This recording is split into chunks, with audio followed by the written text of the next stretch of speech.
Hey everyone, welcome back to the channel and welcome back to this old Bronco resurrection. This is episode number 7 and today we're going to do an oil change on it. We're going to get the coolant topped off. I'm going to try to get the gas tank back in, get the fuel lines ran, and maybe see if we can let this thing actually run for a little while. I need to adjust the timing. It's a little too advanced. And we'll do a few other things. But let's get to it. For the oil change today, we will be using Valvoline VR1, put a Motorcraft oil filter on it, and some of this Rizlone engine oil treatment. It's got a little bit of a lifter tick, and so I'm hoping that Rizlone can kind of help with that. All kinds of things are in the way. I don't know if I got the right socket. Nope, I gotta go much bigger. Alright, try this again. There we go. Just double check. That's the one I want.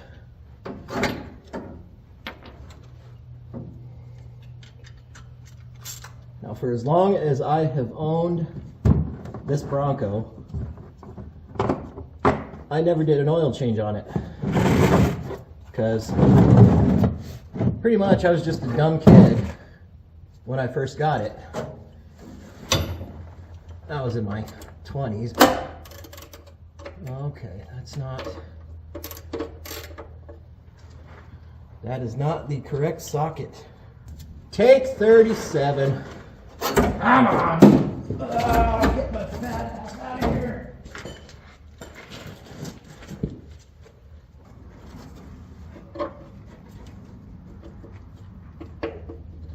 Uh, 19 millimeter. All right, let's try this again. My luck, this drain plug is going to be cross-threaded or... Oh! Well, that was easier than I thought it was going to be. So anyways, the whole time I've owned this thing, I've never done an oil change on it, but really when I first bought it, I didn't do a whole lot with it. I just kind of did what minimal things I could get away with as a poor college student.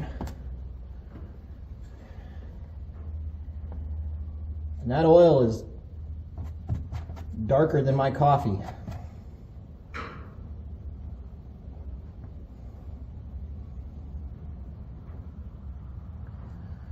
All right.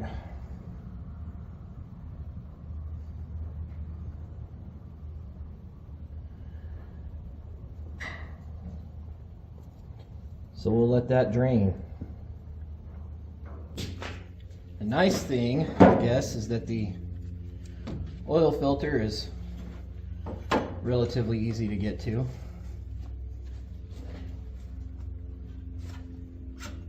And she's good and tight. But that's fine. And are we gonna make a mess everywhere?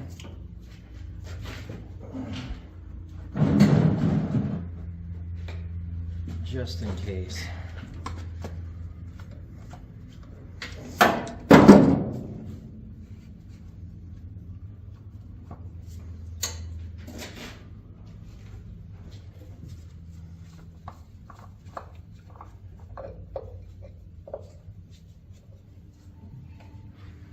Oof.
I couldn't even tell you how many quarts this thing takes.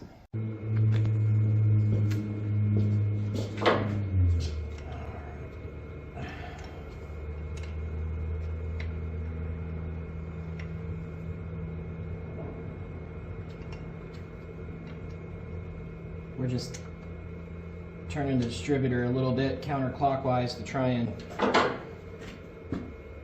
retard it a little bit. See if that will help with the cranking.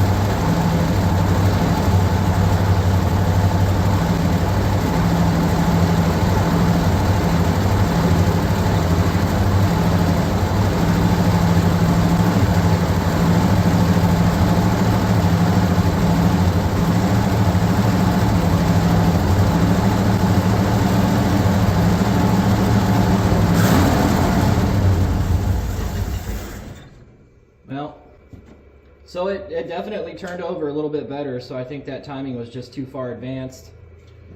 At some point I'll get my timing light out here and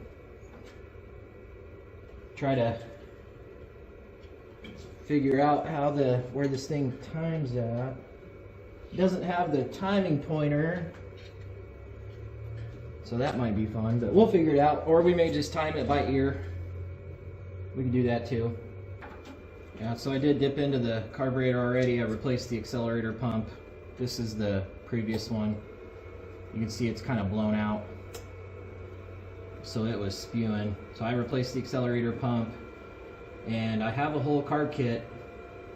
I actually had one in stock, so I'll probably play around with the idle a little bit, see if I can...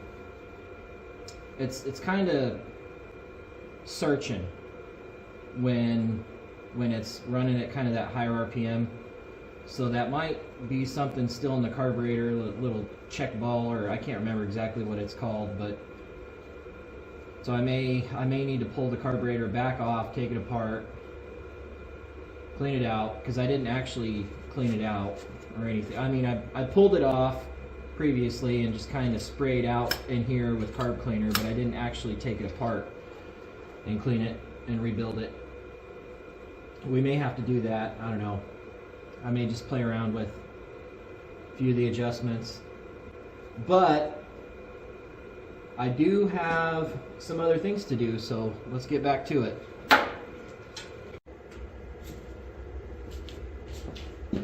We got the old Walmart special concentrate, extended life coolant. This is the universal. I'm just going to mix it myself. I've already got a half gallon of water here. So I could just pour the whole thing in and then pour in water as I need, but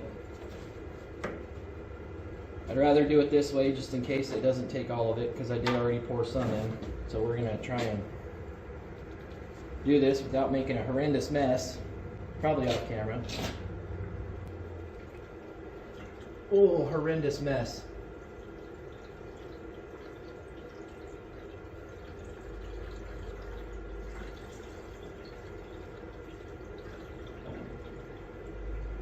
Well, now I'll never know if it's leaking. Spilt it everywhere.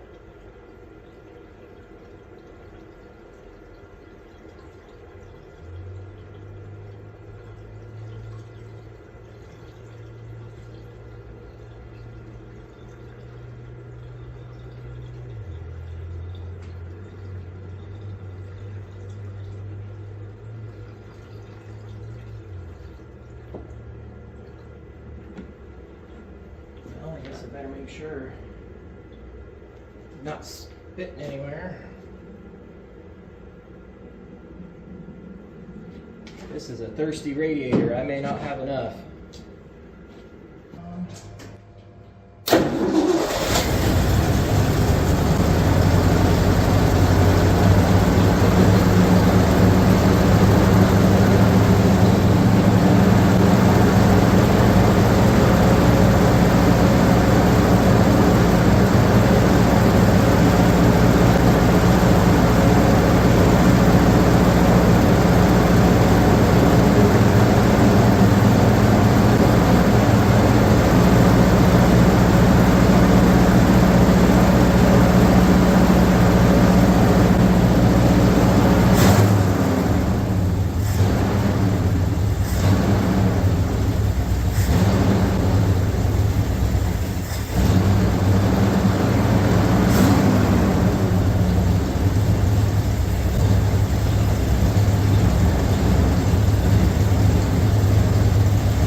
is a big vacuum leak.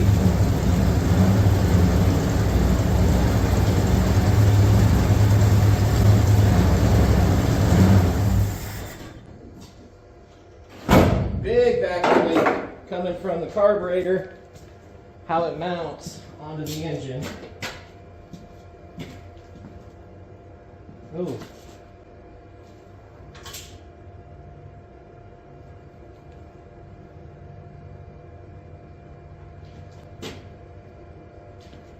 We also got a drip. We might have a leak in the radiator. That's unfortunate.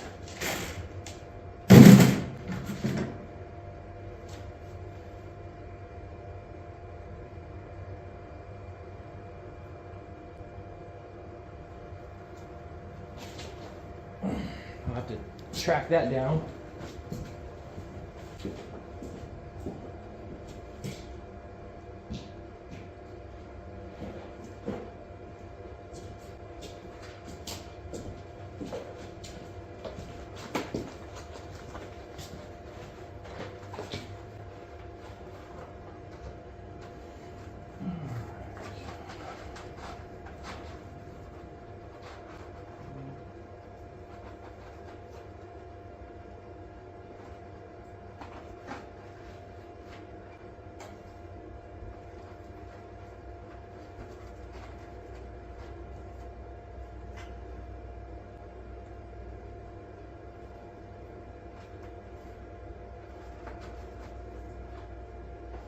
We'll have to pull that carburetor off and get that issue fixed. So that's on the list. Alright, we got the carburetor off, and yeah, I would say that it's not in very good shape. So luckily I do have replacement gaskets. We'll get those guys on and see if this thing runs any better. Well, we've done a little scenery change. I'm here in my garage tonight. Got the old Shelf 100 there. It's kind of turning into a project that's never going to get finished, but I think tonight we're going to try and rebuild this carburetor. I've got the carb kit and it's off, so I might as well do it. But I'm not going to do any kind of instructional video on rebuilding 2100 series Ford carburetor, because I'm sure there's other people that actually know what they're doing out there on the internet that have done videos like that. But I've rebuilt this one before, so I kind of know what to do. We'll figure it out. Alright, we're just going to do a quick check-in here on this carburetor. I'm not going to film the whole process. I just kind of wanted to show. Got the float out. Down in the bottom of the fuel bowls, it's kind of gnarly. So we're gonna get this thing back in good shape, and hopefully that Bronco will run a lot better. Alright, it is the next day.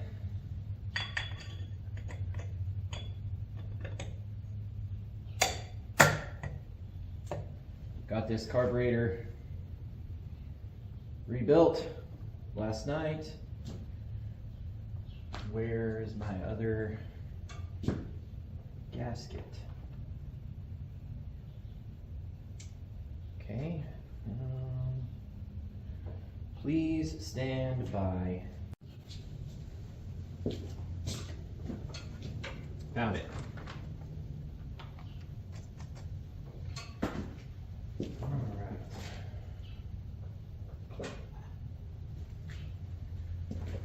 So for full transparency on this carburetor, I did not do anything to the choke system. I left that all alone. It needs help anyway.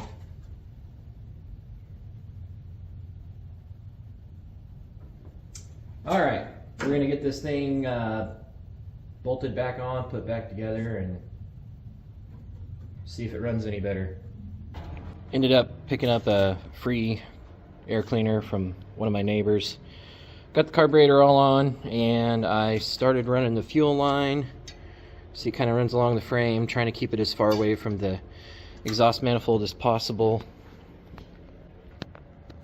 And I've got the fuel line coming out here at the tank. We have the tank in. I just need to kind of finish bolting it up. The skid plate for the tank's not in the greatest shape, but it's the only one I got, so we're gonna go with it. I'll get the fuel line attached, and the filler, I've got a new hose for the filler. I'll get that on. We'll get it all put together.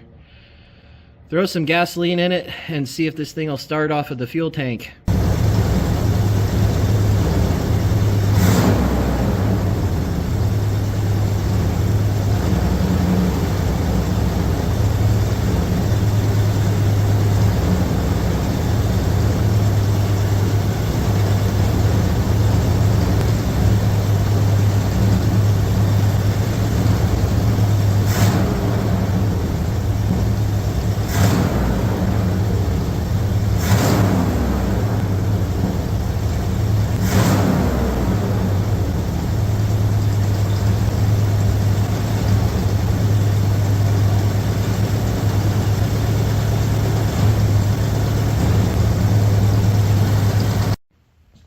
Although I am in a well-ventilated barn, I'm still kind of getting a little smoked out from this thing, just the fumes and whatnot, but wanted to start it again, let y'all kind of hear it from the back side.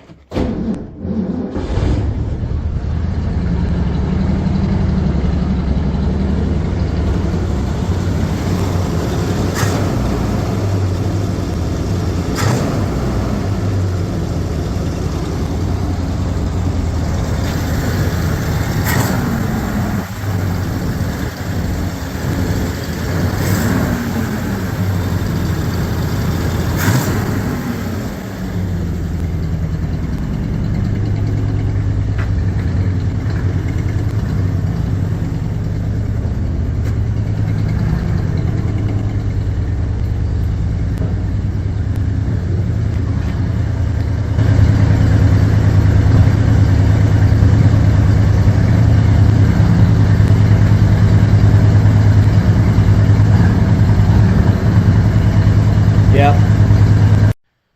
Alright, y'all. If it looks like I'm tired, it's because I am. But that's neither here nor there. We're going to end this video here. I know it's maybe kind of a little of an abrupt ending, but that's fine. Got some big things coming up in next week's episode, which may or may not include seats for the Bronco and driving the Bronco without brakes. Don't do that. Don't do that. Also, don't drive it in mud. You get stuck, and then, you got to put it in four-wheel drive, and then you figure out that your four-wheel drive shift lever is stuck. So now you're stuck in four low, and got to figure that out. But all right. See you next week.